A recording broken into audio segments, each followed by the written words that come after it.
Chapter 1. The Invitation to Ashwell. In the waning days of autumn, when the leaves of London's trees turn to shades of amber and gold, Hercule Poirot sat in his impeccably ordered flat at Whitehaven Mansions. The fire crackled softly, casting a warm glow over the polished mahogany furniture and the neat rows of books that lined his shelves. Poirot, with his fastidious moustache and gleaming patent leather shoes, was savouring a tisane, its delicate aroma curling through the air.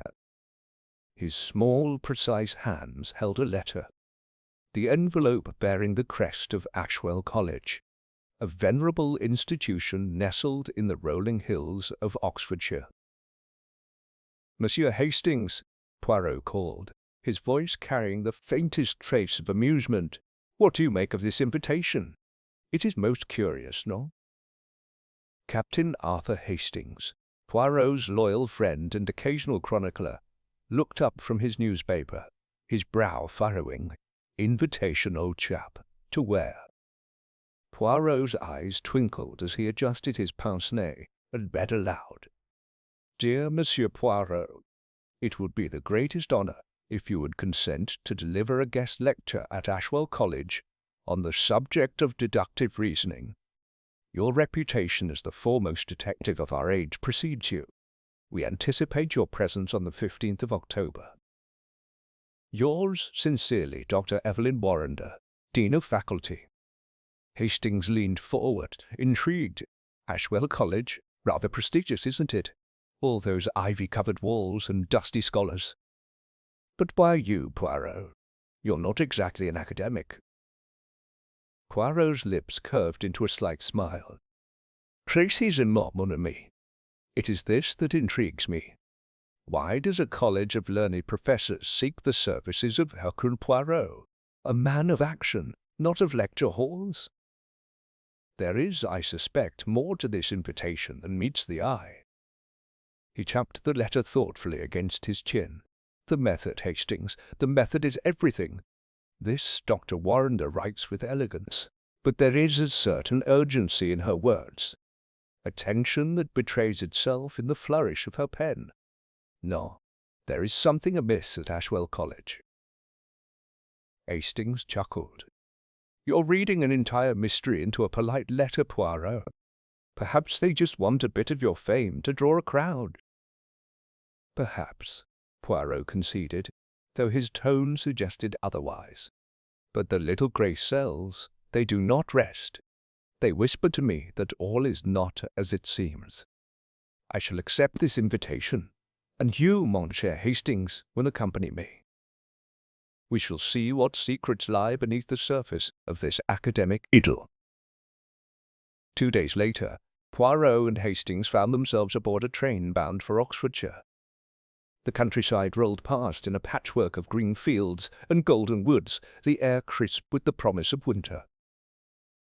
Poirot, immaculate in his overcoat and Homburg hat, gazed out the window, his mind already turning over possibilities.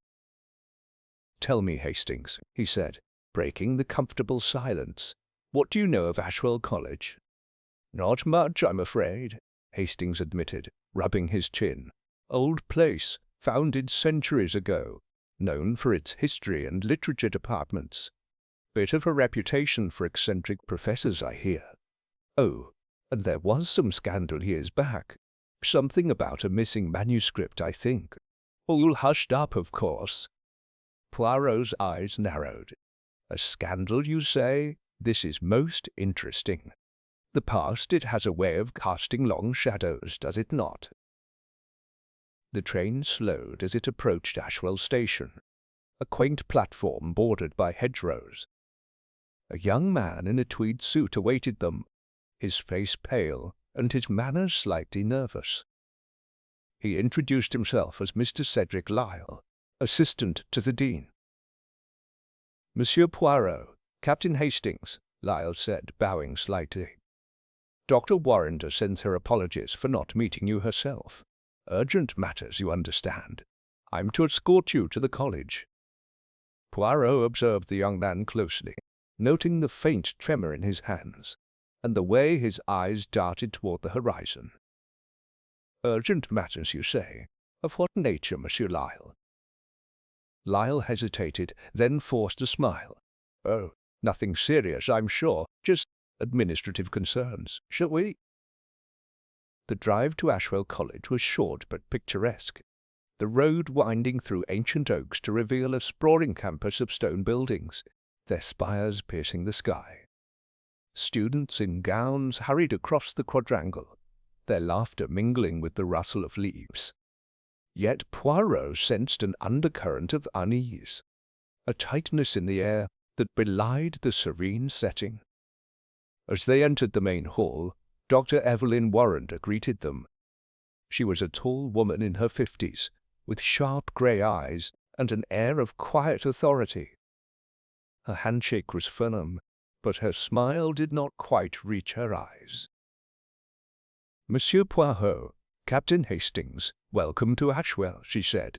"We are honored to have you. I trust your journey was pleasant." "Most pleasant, madame," Poirot replied, bowing slightly. "But tell me, what is it that troubles you? For I sense that all is not well within these ancient walls."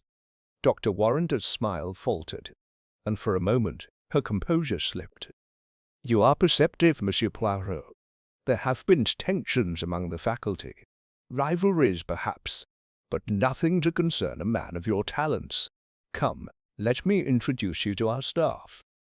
As they followed her through the oak-panelled corridors, Poirot's keen eyes missed nothing.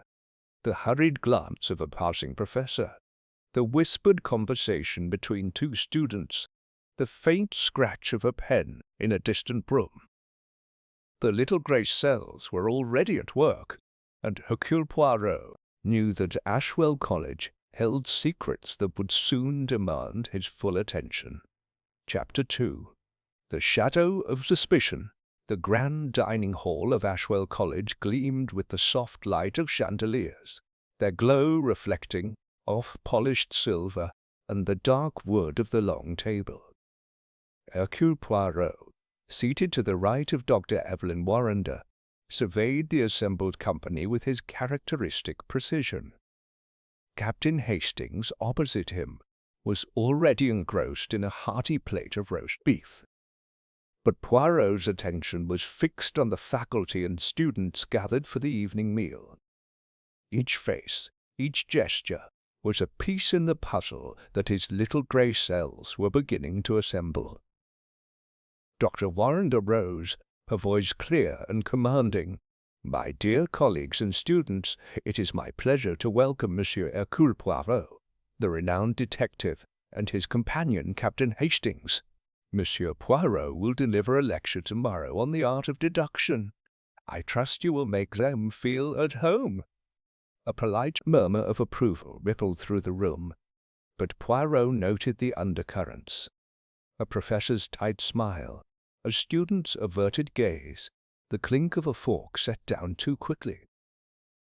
Something was amiss, and it was not merely academic rivalry. To Poirot's left sat Professor Lionel Grayson, a historian with a shock of white hair and a booming voice that carried the weight of authority. "Monsieur Poirot," he said, leaning forward, "I trust you'll find our humble college a worthy subject for your observations, though I confess I've little patience for mysteries outside the pages of history." Poirot inclined his head, his eyes gleaming. "History, Monsieur Grayson, is often the greatest mystery of all. The past, it speaks to those who listen." Across the table, Miss Clara Henshaw, a young literature tutor with sharp features and a nervous laugh, interjected, "Oh, but Monsieur Poirot, surely you'll find our college rather dull. We're all buried in books, not intrigues." Her laugh was a touch too shrill, and her fingers twisted a napkin into knots. "Not so dull, mademoiselle," Poirot replied smoothly. "The human heart, it is never dull. It is a book of secrets waiting to be read." Hastings, swallowing a bite of potato, chuckled. You'll have to forgive Poirot, Miss Henshaw. He sees mysteries in everything, even a dinner menu." The table laughed, but Poirot's gaze shifted to a young man at the far end, a student named Thomas Reddington. His dark eyes were fixed on his plate, but his hands were still, as if he were listening intently to every word. Beside him sat Miss Beatrice Langley, a poised young woman with auburn hair, who glanced at Reddington with a mixture of concern and something deeper, affection perhaps. Dr. Warrender steered the conversation to safer ground, discussing the college's upcoming lecture series, but Poirot's attention was drawn to another figure. Dr. Rupert Marlowe, a chemistry professor with a sallow complexion and restless hands. Marlowe's eyes darted between Grayson and Clara Henshaw, and when he spoke, his voice was clipped. "I hope, Monsieur Poirot, you'll not find our scholarly disputes too tedious. Some of us are rather passionate about our work." "Passion, Monsieur Marlowe," Poirot said. "It is the spark that ignites both creation and destruction. I find it most fascinating." As dessert was served, a fine apple tart, Poirot noted Cedric Lyle, the dean's assistant, hovering near the door. Lyle's earlier nervousness had not abated. If anything, it had intensified. He whispered something to a servant, then slipped out of the room. Poirot's moustache twitched slightly. The young man was hiding something, and Poirot intended to discover what. After dinner, Dr. Warrender invited Poirot and Hastings for a tour of the college grounds. The air was crisp, the sky a deep indigo pricked with stars. The ancient buildings loomed like silent sentinels, their windows glowing faintly. As they passed the library, a magnificent structure of stone and stained glass, Poirot paused. "This library, madame," he said, "it is the heart of your college, no? A place where secrets are kept, and perhaps uncovered?" Dr. Warrender's smile was tight. "You're quite right, Monsieur Poirot. Our library holds centuries of knowledge, and I suppose a few secrets. Would you care to see it?" "Perhaps tomorrow," Poirot replied, his tone light but his eyes sharp. "For now, I am content to observe and to listen." As they returned to their guest quarters, Hastings yawned. "Well, Poirot, I must say this place seems pleasant enough. A bit stuffy, perhaps, but no sign of your grand mystery yet." Poirot's expression was enigmatic. "Patience, mon ami. The stage is set. The players are in place. The drama, it will begin soon enough." In the stillness of the night, as Poirot adjusted the cushions on his bed with meticulous care, a faint sound reached his ears. A whisper, a shuffle, a door closing softly somewhere in the college's labyrinthine halls. He smiled to himself. The little grey cells were never wrong. And at Ashwell College, they were already stirring. Chapter 3. The Midnight Scream. The clock in the guest quarters of Ashwell College had just struck midnight when a piercing scream shattered the silence. Hercule Poirot, who had been lying awake, his mind turning over the day's observations, sat bolt upright. His small, precise hands adjusted his silk dressing-gown as he listened intently. The scream had come from the direction of the library, and it carried a note of raw terror that set his little grey cells ablaze. "Mon Dieu," he murmured, slipping into his patent leather shoes. "The drama, it begins." Captain Hastings, roused from a deep sleep, stumbled out of his room, his hair dishevelled. "Good heavens, Poirot! What was that?" "A scream, mon ami," Poirot replied, already moving toward the door. "And where there is a scream in the night, there is trouble. Come, we must hasten." The corridors of Ashwell College were dark, lit only by the faint glow of wall sconces, Poirot's brisk strides led them to the library, where a small crowd had already gathered. Dr. Evelyn Warrender, her face pale but composed, stood at the entrance, her hands clasped tightly. Cedric Lyle, the dean's assistant, hovered nearby, his eyes wide with panic. Several students, including Thomas Beddington and Beatrice Langley, lingered at the edge of the group, their faces etched with shock. "What has happened, madame?" Poirot asked, his voice calm but commanding. Dr. Warrender's lips tightened. "It's Professor Grayson. He's dead." Poirot's eyes narrowed as he stepped into the library. The room was a cathedral of knowledge, its high ceilings adorned with carved beams, its walls lined with leather-bound tomes. In the center, sprawled across a heavy oak table, lay Professor Lionel Grayson. His white hair was disarrayed, his eyes staring blankly at the ceiling. A pool of blood had seeped into the table's grating, and a single sheet of paper, crumpled and stained, lay beside his outstretched hand. Hastings, peering over Poirot's shoulder, gasped, "Good Lord, Poirot! He's been stabbed!" "Précisément," Poirot said, his gaze sweeping the scene.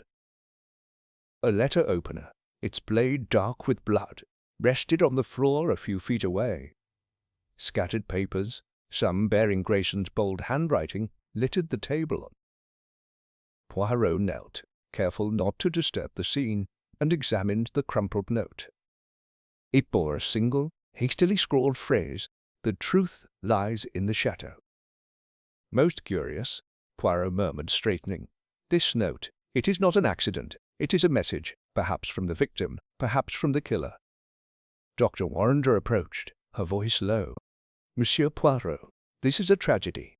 Professor Grayson was a brilliant scholar, though not without enemies. I've sent for the police, but I beg you to lend us your expertise until they arrive." Poirot inclined his head. "But of course, madame, the little grey cells, they are already at work. Tell me, who discovered the body?" "Miss Henshaw," Dr. Warrender replied, gesturing to Clara Henshaw, who stood trembling in a corner, her face ashen. "She was working late in the library and found him." Poirot approached the young literature tutor, his manner gentle but probing. "Mademoiselle Henshaw, you will recount for Poirot exactly what you saw, s'il vous plaît." Clara's voice quavered. I was in the reading room, going over some manuscripts. I heard a thud, like a book falling, and came to investigate. That's when I saw him, Professor Grayson, lying there. I screamed and ran for help." "And you saw no one else?" Poirot pressed, his green eyes fixed on her. "No one," she whispered, though her gaze flickered briefly toward the shadowed stacks. Poirot turned to the others. "And you, mes amis, where were you when this scream pierced the night?" Thomas Reddington spoke first, his voice steady but his hands clenched. "Beatrice and I were in the common room, discussing tomorrow's lecture. We heard the scream and came running." Dr. Rupert Marlowe, the chemistry professor, cleared his throat. "I was in my laboratory, working on an experiment. The scream startled me, but I was too far to reach here quickly." Cedric Lyle stammered. I was in my office, sorting papers for Dr. Warrender. I heard the scream and came at once."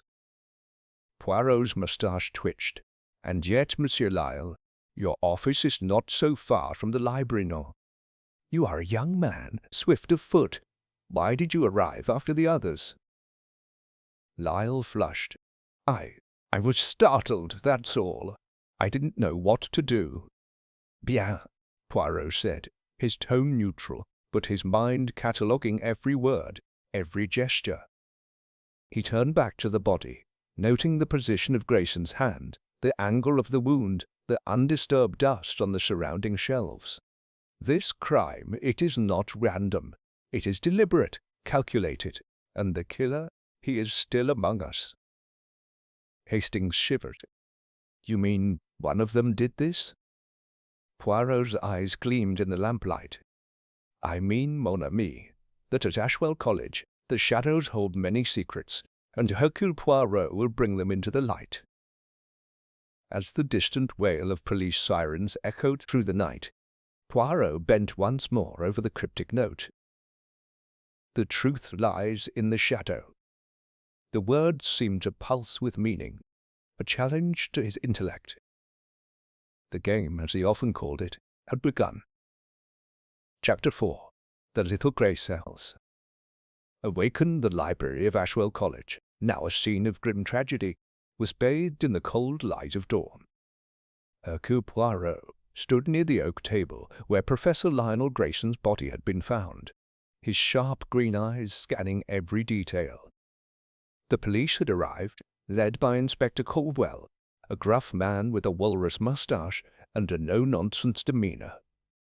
The body had been removed for examination, but Poirot had insisted the crime scene remain untouched for his own inspection. Captain Hastings hovered nearby, scribbling notes in a small pocket-book, his face a mixture of fascination and unease. Mon ami, Poirot said softly, observe the order of this chaos. The papers, they are scattered, oui, but not randomly.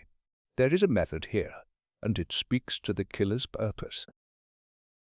Hastings squinted at the table, where Grayson's notes lay in disarray. Looks like a mess to me, Poirot. Though that cryptic note, the truth lies in the shadow. It's downright eerie. Do you think Grayson wrote it as he was dying? Poirot's moustache twitched. Perhaps Hastings, or perhaps it is a taunt from the murderer. We shall see. He bent to examine the letter opener, now sealed in a police evidence bag. Its handle bore the college crest, a detail that did not escape him. This weapon, it is convenient, no? A letter opener, lying ready to hand. Yet the wound was deep, precise. The killer, he is not impulsive. Inspector Caldwell approached, his boots heavy on the polished floor. Monsieur Poirot, I've heard of your reputation. I'll allow you to poke around, but don't interfere with my men. We've got statements from everyone who was near the library last night. Care to hear them? Mais oui, Inspector, Poirot replied, his tone polite but firm. But first, I must ask, have you found any fingerprints on the letter opener? Caldwell shook his head. Wiped clean, not a smudge. Whoever did this knew what they were about. Poirot nodded, unsurprised. Very well. Let us speak with Mademoiselle Henshaw first. She discovered the body, and her account, it interests me greatly. Clara Henshaw was waiting in a small study off the library, her hands folded tightly in her lap. Her eyes were red-rimmed, but she met Poirot's gaze with a semblance of composure. Monsieur Poirot, I've told the police everything. I don't know what else I can say. You can say, mademoiselle, what you did not say last night, Poirot said gently, seating himself opposite her. You were working late, oui? But the reading room, it is some distance from this table. What drew you to this precise spot? Clara hesitated, her fingers tightening. I heard a noise, as I said, a thud. I thought someone might be in trouble. And yet, Poirot pressed, you did not call out or fetch help immediately. You came alone to investigate. That is most brave, or perhaps most curious. Her cheeks flushed. I wasn't thinking clearly. I just acted. Poirot's smile was enigmatic. The mind, it acts before the heart sometimes, no? Tell me, did you know Professor Grayson well? He was my mentor, Clara admitted, her voice softening. He was brilliant but demanding. He had high expectations, and not everyone met them. Enemies, perhaps? Poirot asked, his eyes never leaving her face. Clara looked away. He clashed with Dr. Marlowe often. They disagreed about funding for their departments, and some students found him harsh. Poirot made a mental note, then turned to Hastings. "Mon ami, fetch Dr. Marlowe, s'il vous plaît. His perspective, it will be illuminating." As Hastings left, Poirot paced the library, his gaze lingering on a bookshelf near the crime scene. One shelf was slightly askew, as if a book had been hastily removed or replaced. He reached up, his fingers brushing a volume of medieval history. Behind it, tucked into the shadow of the shelf, was a small, folded piece of paper. He unfolded it carefully, revealing a list of names in Grayson's handwriting. Marlowe, Henshaw, Reddington, Lyle. Each name was underlined, with a question mark beside Reddington's. "Tiens," Poirot murmured. The professor, he was suspicious of those around him. But why? Dr. Rupert Marlowe entered, his sallow face taut with irritation. "Monsieur Poirot, I've already spoken to the police. I was in my laboratory all evening. I've nothing to add." "On the contrary, monsieur," Poirot said, his tone mild but piercing. "You and Professor Grayson, you were not amiss, were you? There was tension, perhaps, over resources." Marlowe's jaw tightened. Grayson was a tyrant. He hoarded funding for his precious history department, leaving my chemistry research starved. But I didn't kill him, if that's what you're implying. Poirot raised a hand. "I imply nothing, monsieur. I observe, and I observe that your laboratory, it is not so far from this library. A short walk, no?" Marlowe's eyes flickered. "I was working. My assistant can confirm it." "Bien," Poirot said, dismissing him with a nod. As Marlowe left, Poirot turned to Hastings, who had returned. "This list, Hastings, it is a thread in the tapestry. Grayson suspected these four, but for what? And why the question mark by Reddington's name?" Hastings frowned. "Sounds like Grayson was digging into something dangerous. Maybe that's what got him killed." "Précisément," Poirot said, his eyes gleaming. "The truth, it lies in the shadow, as the note says." "But whose shadow, mon ami? That is the question." Outside, the college bell tolled, a sombre sound that echoed through the misty morning. Poirot knew the killer was watching, waiting, perhaps even among those he had just questioned. The little grey cells were humming, and the mystery of Ashwell College was only beginning to unfold. Chapter 5. Whispers of the Past. The morning mist clung to the spires of Ashwell College, lending an air of secrecy to the ancient buildings. Hercule Poirot, immaculate in his tailored suit despite the early hour, stood in the quadrangle, his keen eyes scanning the faces of passing students. Captain Hastings, bundled in a scarf against the chill, joined him, his breath visible in the crisp air. "Poirot," Hastings said, rubbing his hands together, "this place feels gloomier by the minute. That list you found, Marlowe, Henshaw, Reddington, Lyle, it's as if Grayson was compiling a dossier on his own colleagues." "Précisément, mon ami," Poirot replied, his moustache twitching thoughtfully. Professor Grayson, he was a man who saw shadows where others saw only light. This list, it suggests he was investigating something or someone. We must learn what it was that made him so suspicious. Their destination was the college's administrative office, where Dr. Evelyn Warrender had agreed to meet them. As they entered, Poirot noted the orderly stacks of files and the faint scent of ink and old paper. Dr. Warrender, seated behind a polished desk, looked weary, her sharp grey eyes clouded with strain. "Monsieur Poirot," she began, "Inspector Caldwell tells me you've been most thorough. Have you made any progress?" Poirot inclined his head. "Progress, madame, is a matter of the little grey cells, assembling the pieces. I wish to know more about Professor Grayson, his work, his enemies, his past. There is talk of a scandal, long ago.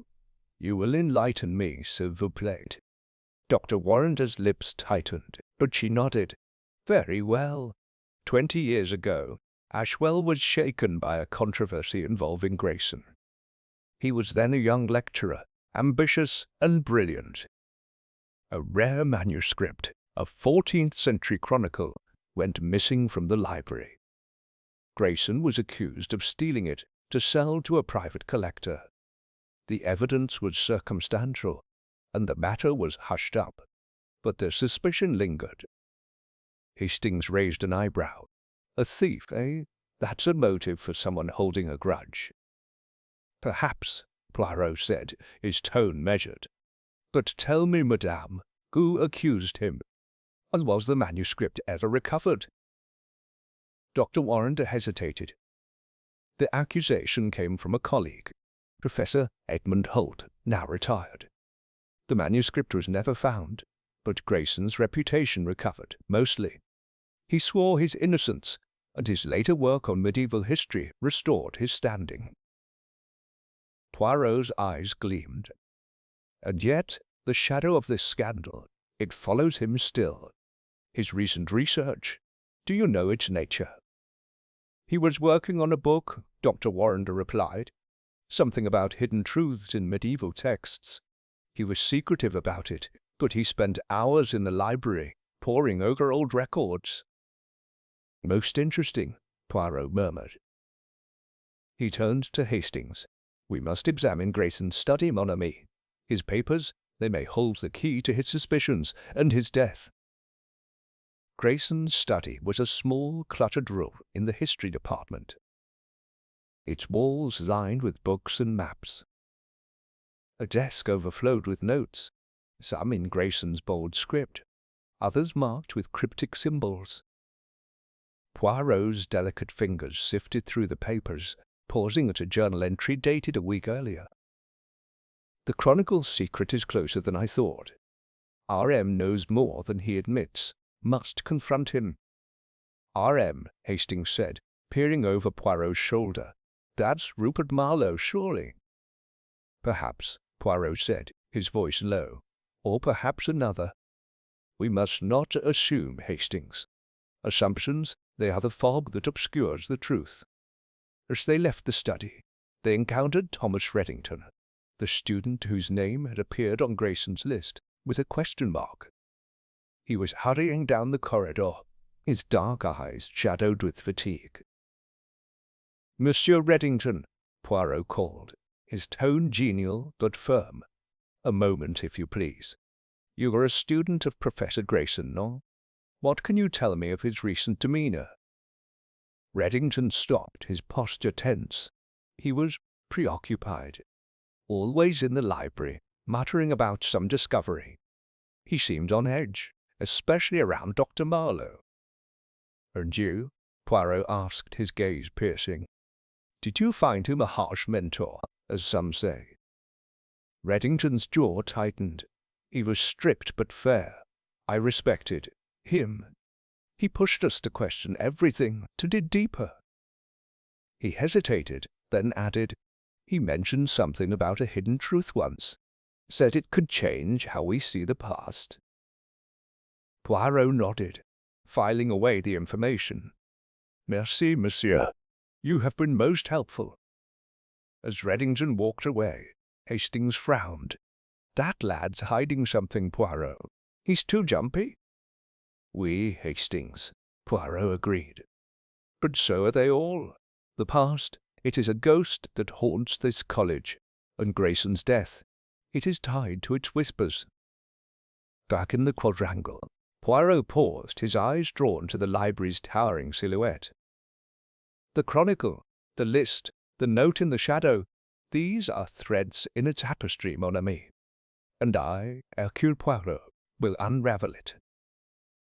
The wind carried a faint rustle, as if the college itself were whispering its secrets. Poirot's little grey cells hummed, sensing that the truth was closer, yet still veiled in shadow. Chapter 6. The Alibi Puzzle.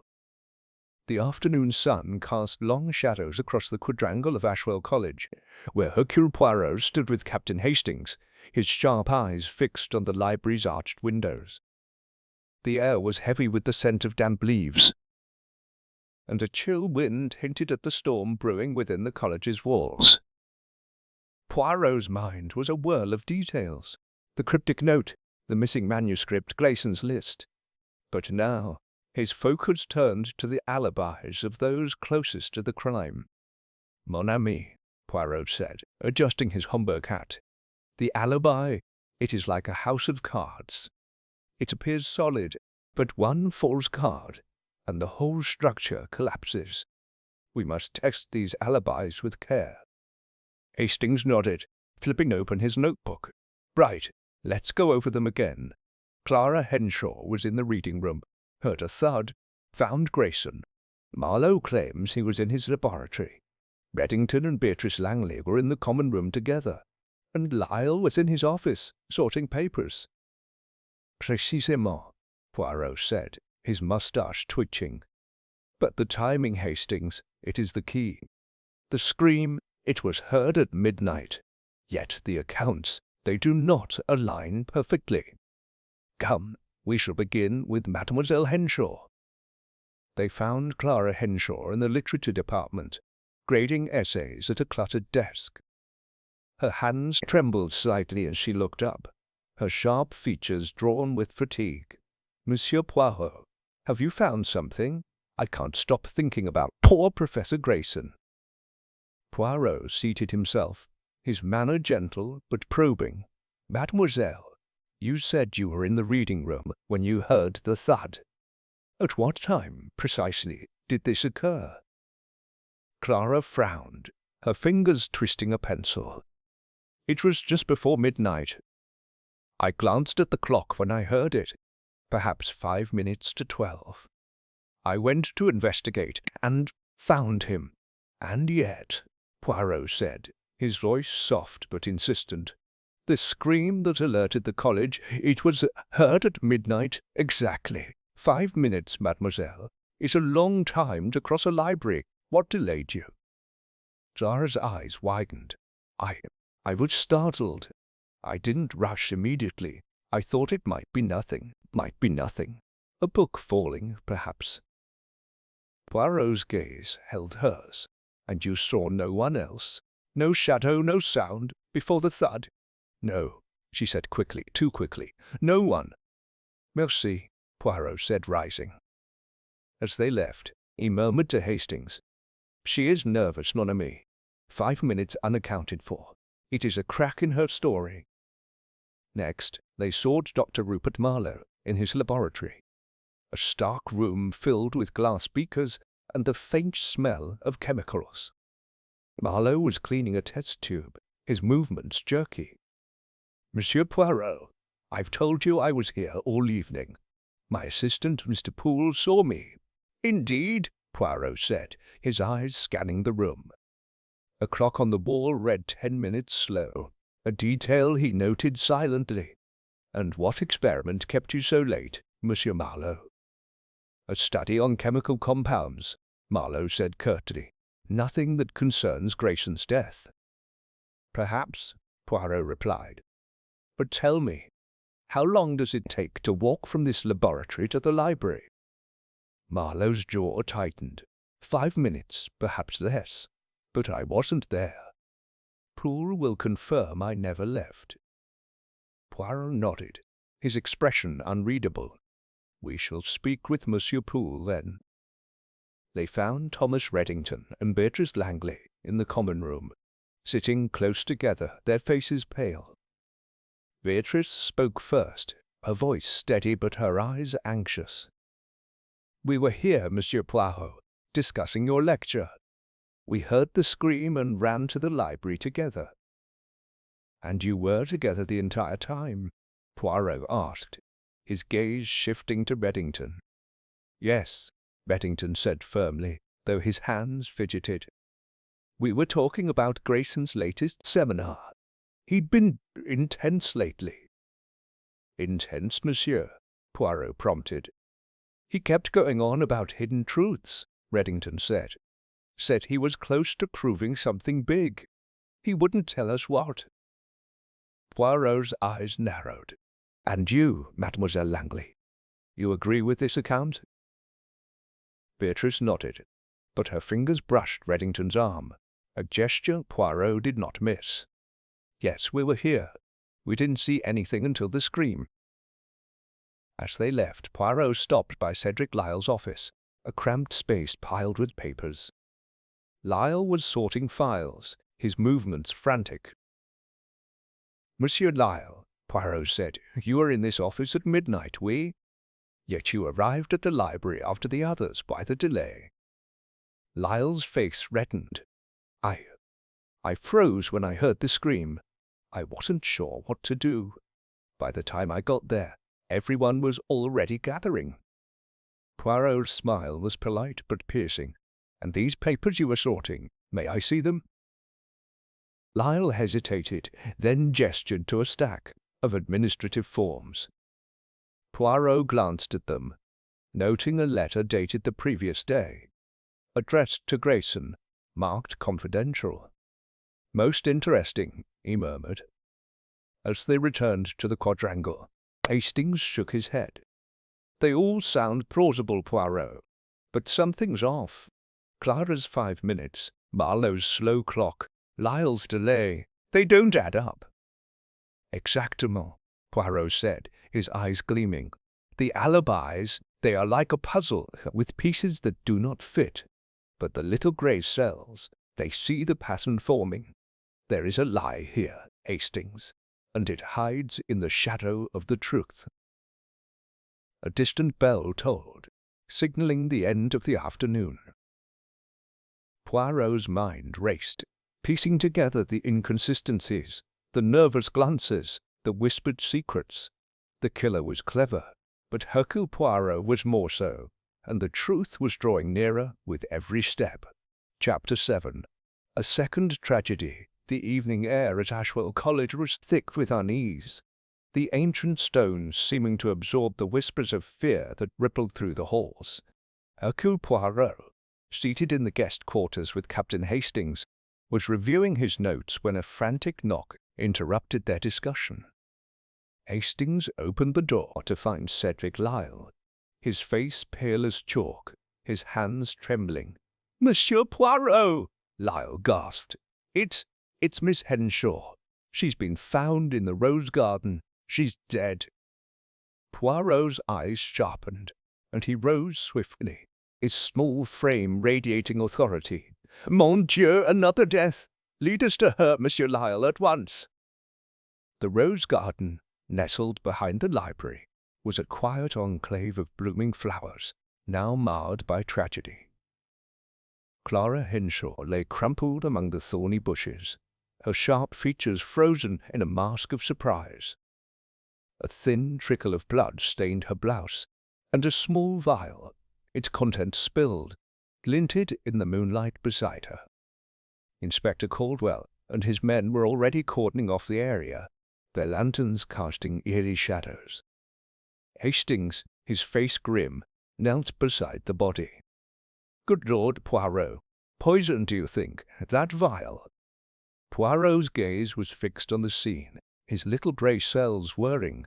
"Perhaps, mon ami, but observe, the vial is empty, yet there is no smell of almonds or other common toxins.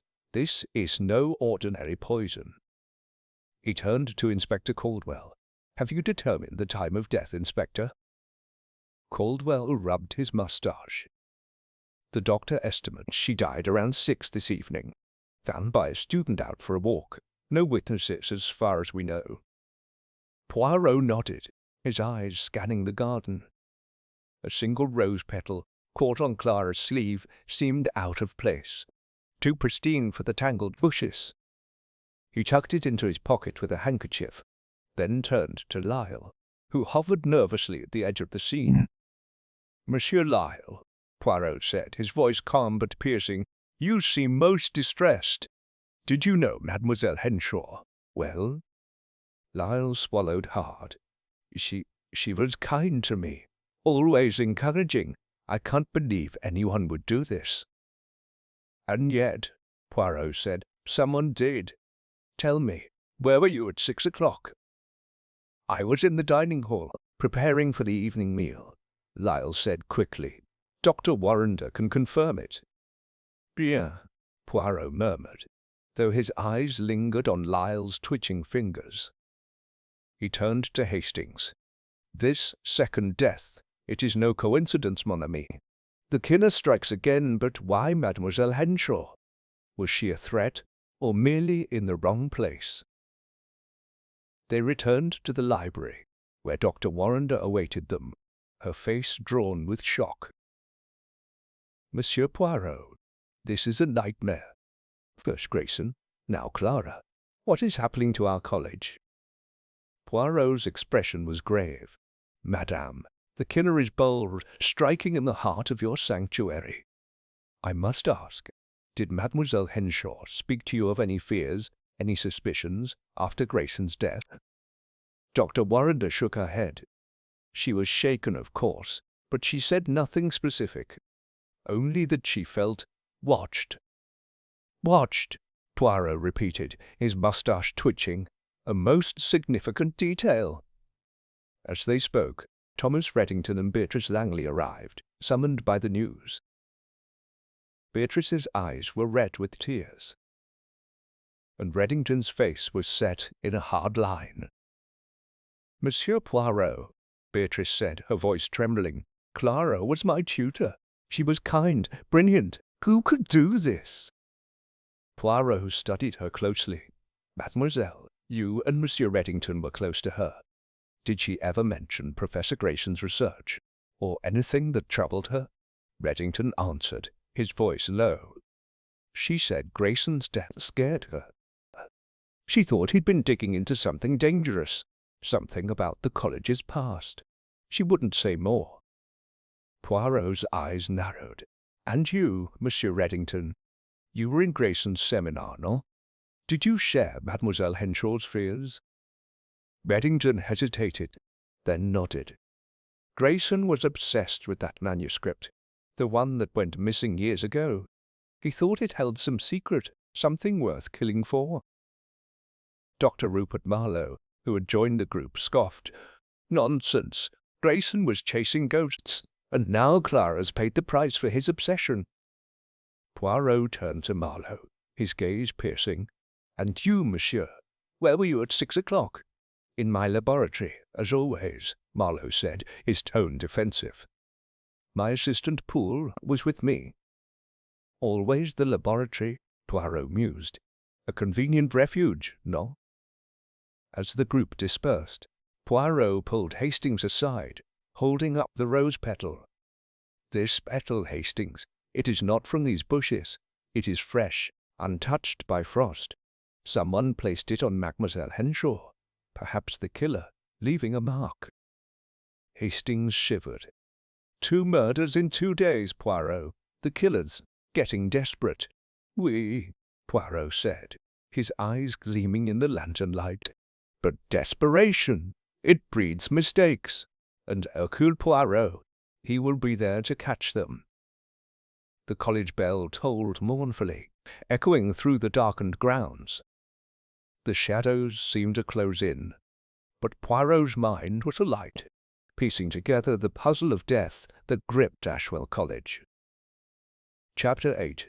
The Locked Room Riddle. The morning after Clara Henshaw's death, Ashwell College seemed cloaked in a pall of dread.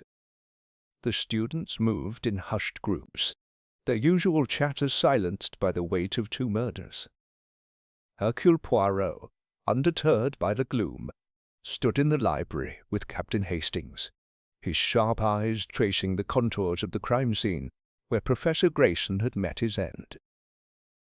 The police had combed the area, but Poirot's little grey cells sought something they had missed, a key to the puzzle that now included Clara's death. Mon ami, Poirot said, his voice low, the murder of Mademoiselle Henshaw. It is connected to Grayson's, but how? The rose petal, the vial, the note, each is a piece, but the picture, it remains incomplete. Hastings rubbed his chin. That petal you found, Poirot. It's odd, isn't it? Placed on her deliberately, you said. And now 2 victims are both tied to Grayson's research. Could the killer be targeting anyone who knew too much? Precisement, Poirot replied, his moustache twitching. But there is another thread to follow. Come, we must visit the archive room. Grayson's research. It may hold the answer. The archive room, located in a secluded wing of the library, was a fortress of knowledge. Its heavy oak door secured with a single sturdy lock. Dr. Warrender had provided the key, her face etched with worry as she handed it over. Monsieur Poirot, this room contains our most valuable records. Grayson spent hours here. I trust you'll be discreet. Discretion, madame, is my watchword, Poirot said, bowing slightly. Inside, the air was thick with the musty scent of old parchment. Shelves towered to the ceiling, filled with manuscripts and ledgers. Poirot's eyes scanned the room, noting a small desk where Grayson's notes were neatly stacked, too neatly, as if arranged by someone other than the professor. But it was the door that drew his attention. The lock was pristine, showing no signs of tampering, yet a faint scratch on the frame caught his eye. "Tiens," Poirot murmured, running a finger along the scratch. "This door, it was locked when Grayson was killed, no? And yet the killer entered and left without leaving a trace." Hastings frowned. "A locked room. But how, Poirot? The windows are too high, and there's no other entrance." Poirot's eyes gleamed. "The impossible, mon ami, is only impossible until the little grey cells reveal its simplicity. Observe the floor, there, near the desk." Hastings knelt, squinting at a faint scuff mark in the chute d'arc. "Oh, dust. Looks like someone dragged something heavy. But what?" Poirot did not answer immediately. Instead, he examined the desk, finding a hidden drawer that sprang open with a gentle press. Inside was a single sheet of paper, written in Grayson's hand.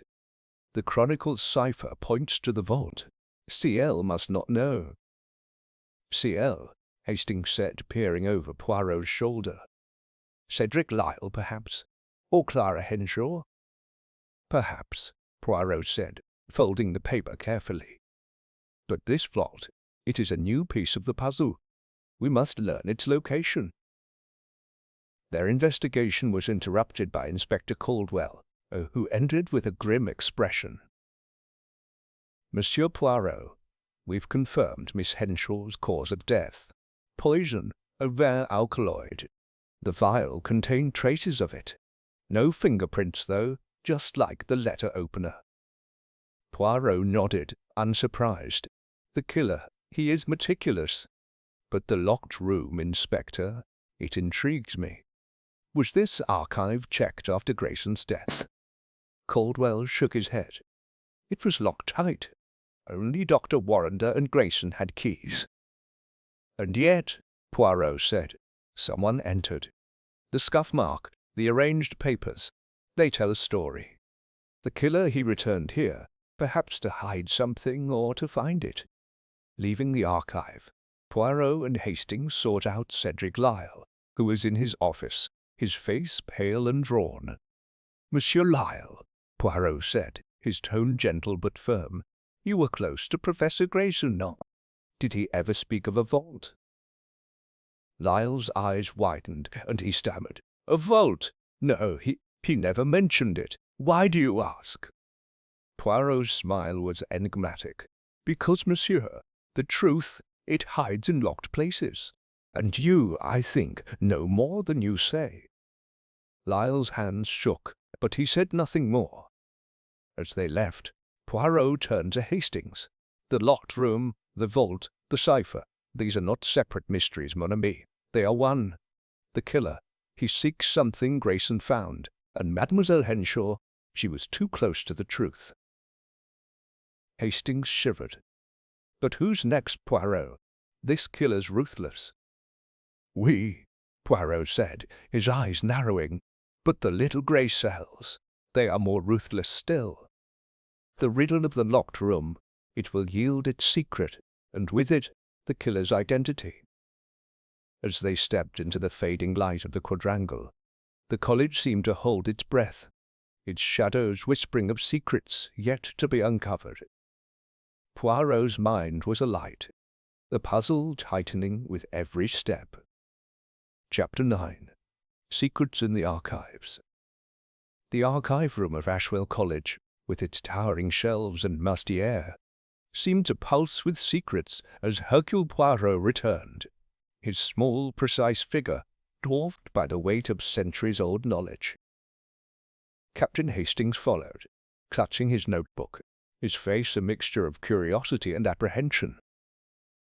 The locked room riddle and the note about a vault had sharpened Poirot's focus, and he was determined to uncover the truth hidden in Grayson's research. "Mon ami," Poirot said, his voice low but resonant, "the archives, they are the heart of this mystery. Grayson's work, it touched something dangerous, a secret worth killing for. We must find it. Find it." Hastings glanced at the endless rows of manuscripts. "Needle in a haystack, Poirot. Where do we even start?" Poirot's eyes gleamed. "With method, Hastings. Always with method. Grayson's notes mentioned a cipher and a vault. We shall look for records tied to the missing manuscript, the chronicle from the scandal of 20 years ago." They began their search, Poirot's delicate fingers sifting through dusty ledgers and fragile parchments. The silence was broken only by the rustle of pages and the occasional creak of the ancient shelves. After an hour, Poirot paused at a leather-bound volume labelled College Records, 1905 to 1915. He opened it, his eyes scanning the faded ink with precision. "Tiens," he murmured, pointing to an entry dated 1910. "Here is the record of the missing chronicle, a 14th century text, said to contain a coded map to a hidden vault beneath the college. The accusation against Grayson, it was never proven, but the manuscript's loss caused a rift among the faculty." Hastings leaned in, reading over Poirot's shoulder. "A coded map. Sounds like something out of a novel. Do you think Grayson found it?" "Perhaps," Poirot said, his moustache twitching.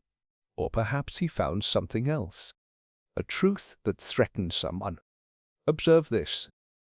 He turned to another page, where a letter was tucked between the records.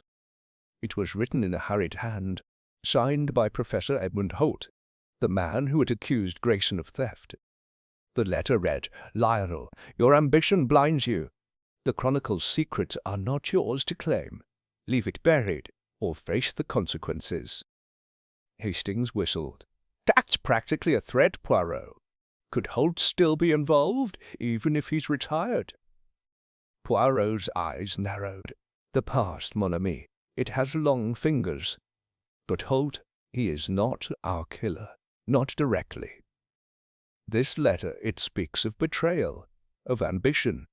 We must learn who else knew of the chronicle's secrets." Their search was interrupted by Dr. Evelyn Warrender, who entered the archive, her face pale but composed. "Monsieur Poirot, have you found anything? The college is in chaos. Students are terrified, and the faculty are at each other's throats." Poirot held up the letter. "Madame, this letter from Professor Holt to Grayson, it suggests a deep conflict over the missing chronicle. Did others know of its significance?" Dr. Warrender hesitated, then nodded. Grayson believed the chronicle held a key to a hidden vault, possibly containing relics or documents of immense value. He was obsessed with proving his innocence from the old scandal. Clara Henshaw assisted him, and, I believe, Dr. Marlowe was aware of the research. "Marlowe," Poirot repeated, his tone thoughtful. "And what of Monsieur Lyle? His name, it appears in Grayson's notes, with suspicion." Dr. Warrender's eyes flickered. "Cedric, he's just an assistant, loyal but unremarkable." Grayson trusted him with mundane tasks, nothing more. Perhaps, Poirot said, his smile enigmatic, but the unremarkable, madame, they often hide the most remarkable secrets. As Dr. Warrender left, Poirot returned to the shelves, his fingers pausing at a small, unmarked box tucked behind a row of ledgers. Inside was a single sheet written in Grayson's hand. The cipher is solved. The vault lies beneath the chapel. R.M. and C.L. must be watched. They know too much. R.M. and C.L. again, Hastings said, his voice tense. Marlowe and Lyle, surely. But why would Grayson suspect his own assistant? Poirot folded the sheet carefully. Because, mon ami, betrayal often comes from those closest to us. The vault, the cipher, the chronicle, these are not mere relics. They are the motive for murder. They left the archive, the heavy door locking behind them with a resounding click. Poirot's mind was alight, piecing together the web of ambition and deceit. He sought out Thomas Reddington, who was lingering in the quadrangle, his dark eyes shadowed with worry. Monsieur Reddington, Poirot said, his tone gentle but probing. You knew of Grayson's work on the Chronicle, no? Did Mademoiselle Henshaw share his secrets with you? Reddington's jaw tightened. She mentioned the vault once, said Grayson was close to finding it. She was excited but scared. She thought someone was following her. And you, Poirot asked, did you share her fear?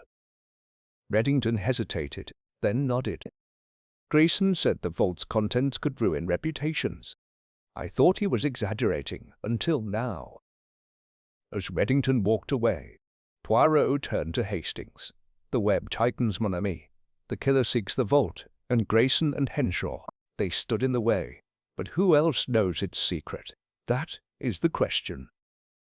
The college chapel loomed in the distance, its spire piercing the grey sky. Poirot's little grey cells hummed, sensing the truth was near, hidden in the shadows of Ashwell's past. Chapter 10. The Gathering Storm. The great hall of Ashwell College was a cavern of oak beams and flickering candlelight, its long table now a stage for a tense gathering. Hercule Poirot had requested the presence of the key figures in the investigation. Dr. Evelyn Warrender, Dr. Rupert Marlowe, Cedric Lyle, Thomas Reddington, and Beatrice Langley, to discuss the murders of Professor Grayson and Clara Henshaw. The air was thick with suspicion, and the shadows cast by the candles seemed to dance with secrets. Captain Hastings stood by Poirot's side, his notebook open, his eyes darting between the assembled faces. Mes amis, Poirot began, his voice clear and commanding, we are gathered here because two souls have been taken from this college, Professor Grayson and Mademoiselle Henshaw. The killer, he is among us, and the time for concealment is over. I, Hercule Poirot, will uncover the truth. Dr. Warrender, seated at the head of the table, clasped her hands tightly. Monsieur Poirot, this is a distressing time. Surely you don't suspect one of us? Poirot's green eyes gleamed.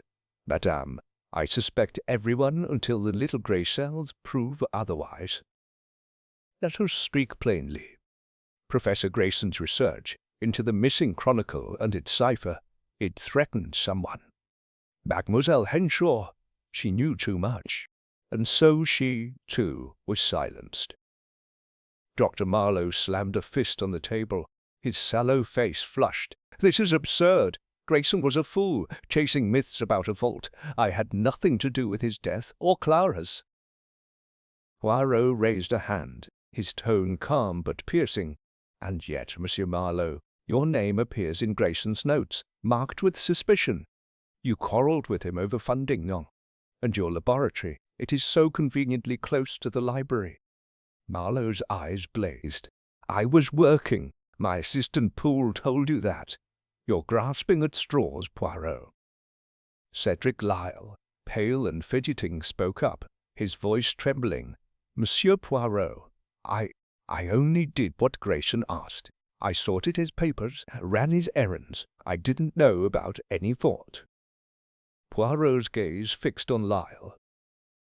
"And yet, Monsieur Lyle, your name, too, is in Grayson's notes, marked with distrust.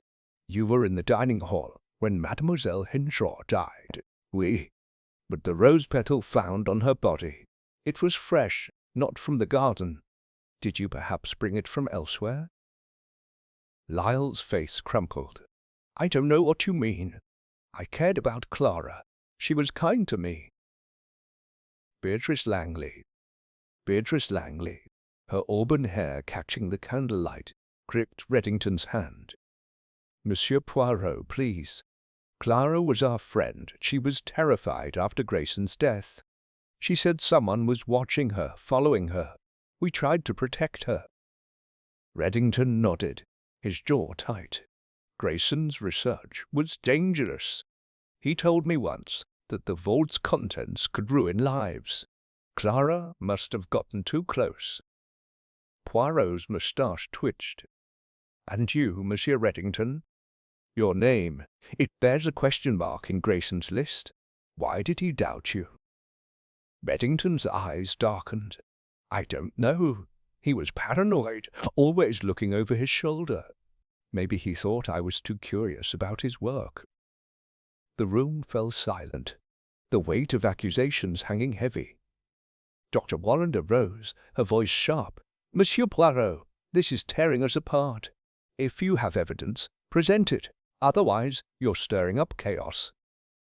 Poirot's smile was enigmatic. "Evidence, madame, is like a mosaic. Each piece seems small, but together it forms the truth. The locked archive, the cipher, the rose petal, the vial of poison, these are pieces. And now I see the pattern forming." Marlowe stood abruptly, his chair scraping the floor. "I've had enough of this. You're accusing us all without proof. I'm going back to my laboratory." "Remain, monsieur," Poirot said, his voice like steel. "To leave now is to invite suspicion. The killer, he is clever, but he cannot hide forever." As Marlowe sank back into his seat, a sudden crash echoed from the hall's entrance. A student burst in, breathless. "Monsieur Poirot, the chapel, it's been broken into. Someone's tampered with the crypt." Poirot's eyes blazed with sudden clarity. "The vault," he murmured. "The killer moves quickly. Mes amis, remain here. Inspector Caldwell, come with me. Hastings, you too." As they hurried toward the chapel, Hastings whispered, "Poirot, do you think the killer's after the vault now?" "Oui, mon ami," Poirot said, his pace brisk. "The storm gathers, and the killer grows desperate, but Hercule Poirot, he is ready." The chapel loomed ahead, its ancient stones bathed in moonlight. The crypt's entrance, a heavy stone slab, was ajar, revealing a dark staircase descending into shadow. Poirot's little grey cells hummed, sensing the truth was within reach, hidden in the depths of Ashwell's secrets. Chapter 11. The final clue. The crypt beneath Ashwell College's chapel was a cold, shadowed labyrinth, its stone walls damp with the weight of centuries. Hercule Poirot descended the narrow staircase, his patent leather shoes echoing softly, followed by Captain Hastings and Inspector Caldwell. The air was thick with the scent of earth and decay, and the flickering light of Caldwell's lantern revealed a small chamber, its center dominated by a stone vault sealed with an ancient lock. The lock was scratched, as if recently forced, but the vault remained unopened. "Mon Dieu," Poirot murmured, his sharp eyes scanning the chamber. "The killer, he sought the vault, but he has not succeeded yet." Hastings shivered, his breath visible in the chill. "This place gives me the creeps, Poirot. Do you think Grayson's chronicle really leads here?" "Oui, mon ami," Poirot replied, his voice low but resolute. "The chronicle's cipher, it points to this vault. But it is not the treasure that drives the killer. It is the fear of what it reveals.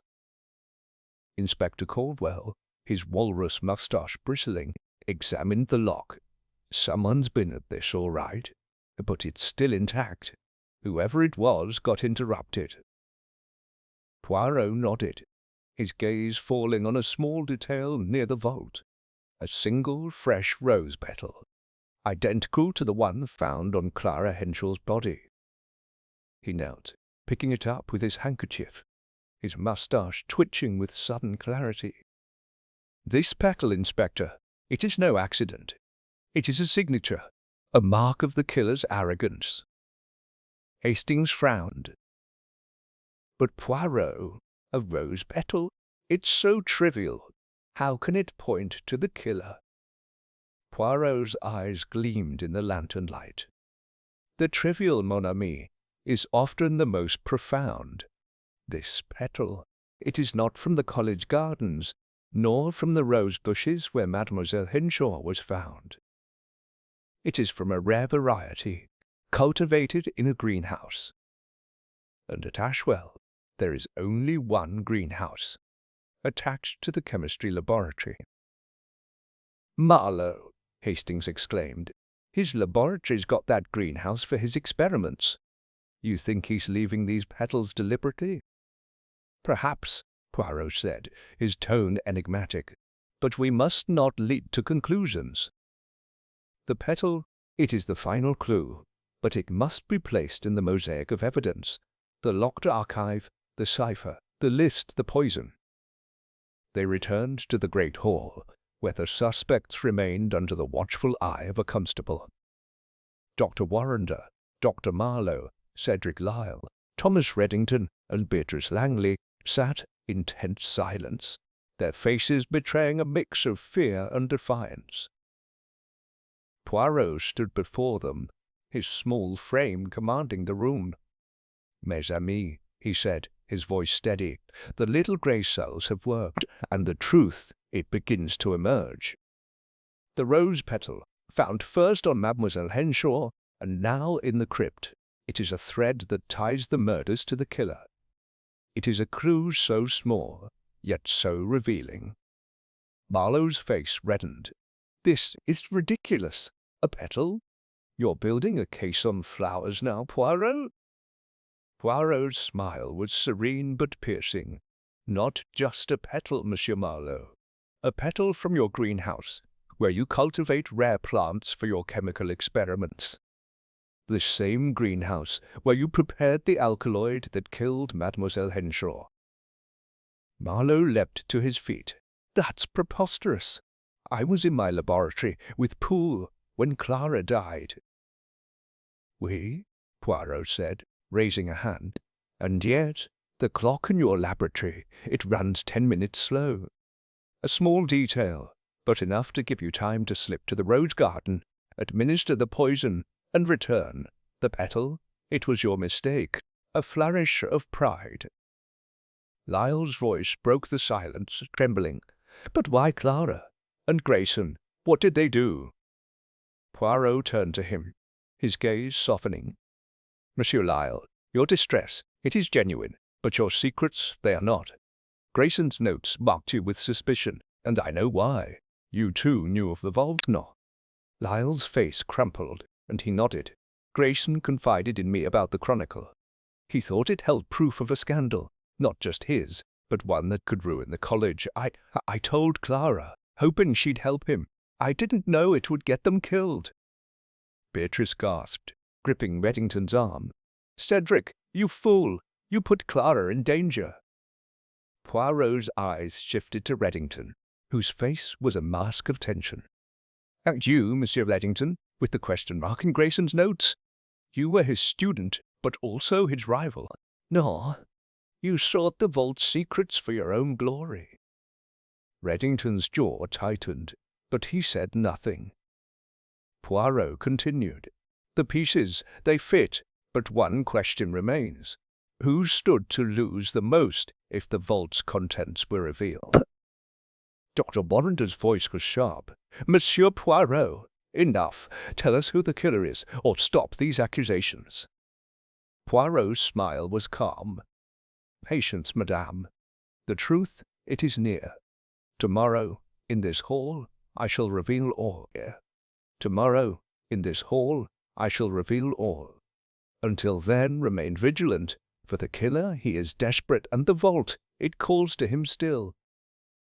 As the group dispersed, Hastings whispered, "Poirot, you're close, aren't you? That petal, it's the key, isn't it?" "Oui, mon ami," Poirot said, his eyes alight. "The petal is the final clue, and tomorrow the little grey cells will lay bare the heart of this mystery." The college bell tolled, its sombre note echoing through the night. The truth was within Poirot's grasp, and the shadows of Ashwell College were about to yield their secrets. Chapter 12. The Denouement.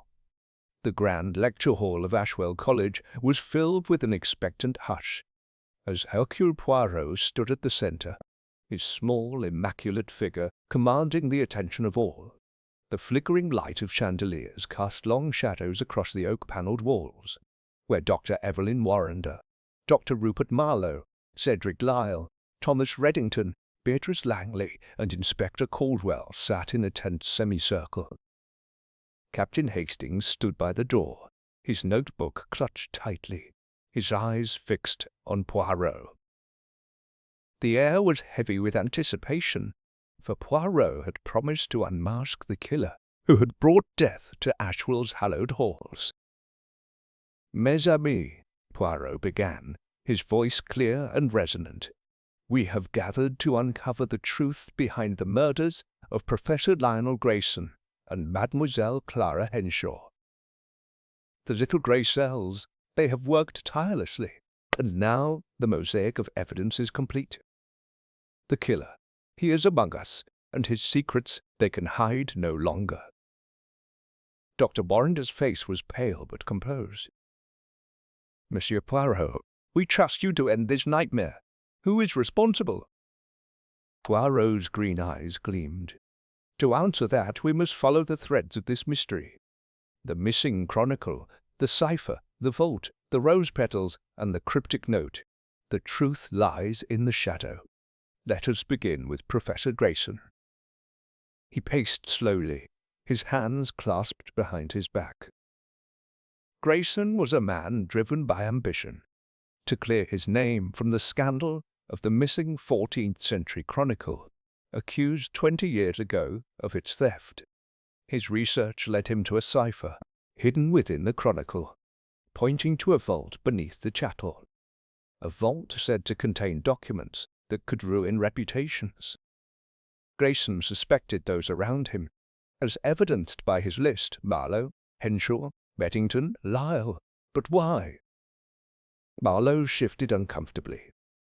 "I told you, Poirot, I had no part in this.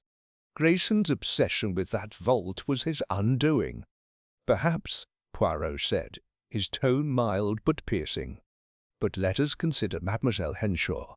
She was Grayson's confidant, privy to his research.